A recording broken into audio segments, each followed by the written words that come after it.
What's up, guys? Today we're gonna do a spark plug change in my V10 BMW E60 M5. Dealer recommends laser platinum LKR 8AP. The 8's a little scratch there on that box, but it's 8AP. So obviously we need 10 of them. For the passenger side, I just undid my hose clamp, undid the top of my air box, the mass airflow sensor and the air pipe. Just pull the top cover off your box.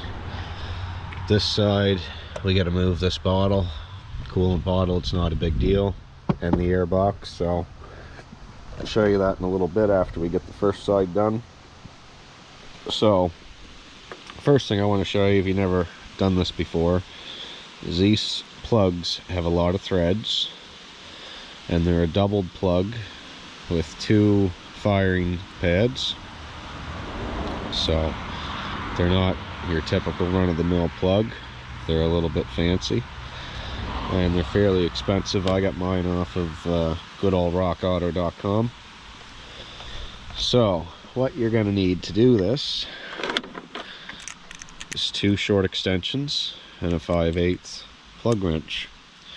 For the first 4 holes, you can just simply drop it in, crack them with your ratchet. Once you get them cracked, I use the DeWalt because they are a lot of threads. Not a real convenient spot to work in here, so it just speeds up the process. You do as you wish. For the back one, you don't have the option. You have to hand bomb the back one out, and I'm going to talk a little bit about the back one. So when you do the back plug, you have to drop it in with 1 extension down in the hole, and then you got to take the second extension and fish it into the top. Now this part isn't too bad, but when you go to extract this, it's a little bit tricky trying to hold the bottom extension while you're pulling the top extension off without dropping it back down in the hole. So next tool of advice is a magnet on the stick. That'll get everything out for you. So before you begin, you got to pull your coils off, and you'll notice right away that they're not bolted. They're actually suction sealed with this gasket along the top edge here. So what you have to do to get these off is you flip it up, you pull your wiring connector off, and then you want to take a short extension and you put it through the hole like so, and then you can grab this and pull up and pull it out of the hole. Now what I strongly recommend is this is all you have that you're pulling against when you're trying to pull this out of the hole. So I always try to grab this with my other hand and just squeeze it so it doesn't try to spread and break off. I've actually got a broken one on the other side, and it's a little bit aggravating to get it off, so save yourself the hassle of doing that.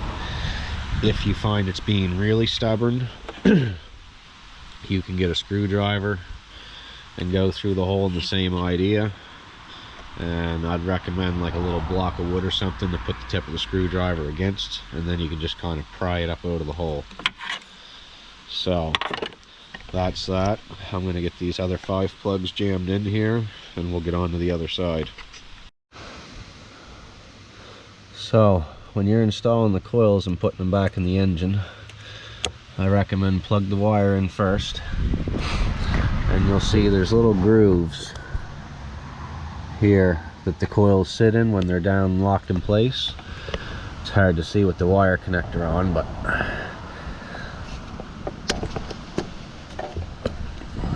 so you'll see how that rubber sits in that notch there, right?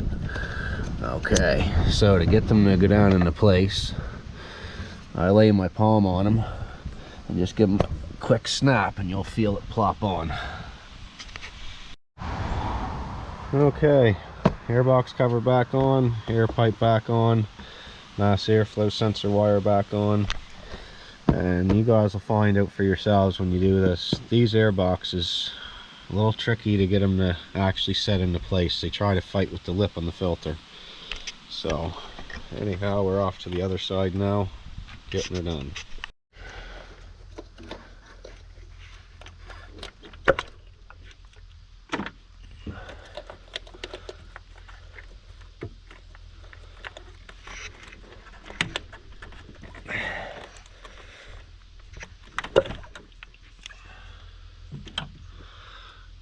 Not too bad to get them out.